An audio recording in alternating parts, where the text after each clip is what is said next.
तीन बहू होने के बावजूद भी सास की नहीं की सेवा। शारदा जी बहुत ही इज्जतदार और सरल स्वभाव की औरत थी। गांव में अपने मकान में वह अकेले ही रहती थी। उनके बेटे बहू शहर में जाकर बस चुके थे, लेकिन उनका उस गांव को छोड़ने का मन नहीं होता था, इसलिए वह अकेली रहती थी। पति की मृत्यु के बाद सबने उन्हें बहुत समझाया कि वह बेटे और बहू के साथ शहर चल जाकर रहें, लेकिन उन्होंने किसी की एक ना मानी। गांव में इतने साल रहने के बाद एक अजीब सा रिश्ता जो बन गया था उस गांव से। वह रोज मंदिर जाती थी।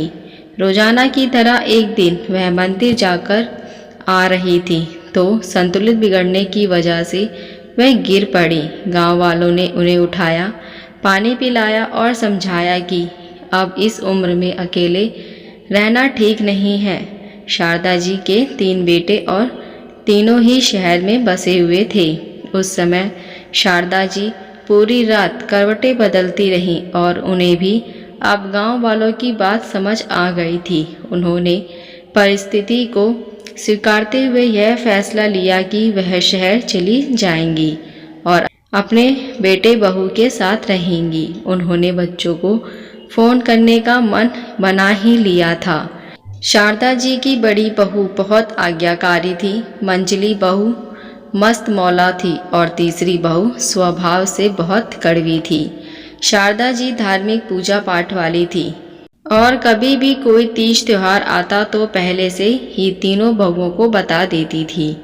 बड़ी बहू और मंजली बहू तो बहुत खुशी खुशी व्रत करती थी, लेकिन छोटी बहू कभी भी उनकी बात नहीं मानती थी और कहती थी कि आप मुझे फोर्स करके व्रत रखवा कर सारे त्योहारों का मज़ा किरकिरा कर देती हो। शारदा जी को वो एक आंख नहीं भाती थी और वह उसे हमेशा व्रत जाप करने के लिए कहती रहती थी कि शायद इसके कुछ पाप धुल जाएं। दोनों की किसी न किसी बात पर रोज बहस हो ही जाती थी। तो एक दिन शारदा जी को बहुत गुस्सा आया और उन्होंने कहा, तू क्या सोचती है कि बुढ़ापे में मैं तेरा आसरा लूंगी, मर जाऊंगी पर तेरे पास कभी नहीं आऊंगी। शारदा जी ने बड़ी आस के साथ सबसे पहला फ़ोन अपनी बड़ी बहू को लगाया और बोली, मैं गिर गई हूँ और आज आकर ऐसा कई बार हो गया। मैं सोच रही थी कि तुम्हारे पास आ जाऊं। बड़ी बहू ने सुनते ही कहा, अभी नवरात्रे चल रहे हैं माँ जी, मैं नवरात्रों में नंगे पैर रहती हूँ और किसी का छुआ भी नहीं खाती, तो अभी नहीं।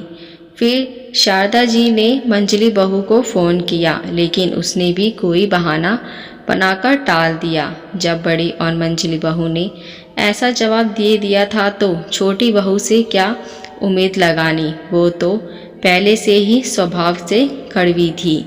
ऐसा सोच शारदा जी अपने आने वाले कठिन समय की कल्पना कर रही थी कि अचानक से फ़ोन की घंटी बजी। फ़ोन बजते ही शारदा जी समझ गई कि कड़वी है। कड़वी ने फ़ोन उठाते हुए बोला शुरू किया, गिर गई ना, आपने तो बताया नहीं, लेकिन मैंने भी जासूस छोड़ रखे हैं। आज आपके पोते को भेज रही हूँ लेने के लिए, आ जाना, ज़्यादा नखरे मत दिखाना। शारदा जी कड़वी की बातें सुनकर हैरान थी और बोली, क्या तुझे मेरी कही बातें याद नहीं है? तू भूल गई है कि मैंने तुझे क्या कहा था कि मैं मर जाऊंगी पर तेरे पास नहीं आऊंगी। हाँ हाँ, सब याद है, भूलूंगी नहीं कभी आपके कहे हुए वो शब्द। लेकिन आप मुझे नहीं जानती। मैंने तभी यह व्रत लिया था कि इस बुढ़िया को मरने नहीं देना और आज से मेरा व्रत शुरू हो गया है।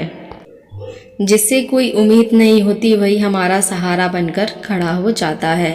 आशा करती हूँ सास बहू की कहानी आपको पसंद आई हो। अगर आप हमारे चैनल पर नए हैं तो मेरे चैनल को सब्सक्राइब, लाइक, शेयर ज़रूर करें। अब मिलते हैं नई कहानी के साथ। देखने और सुनने के लिए धन्यवाद।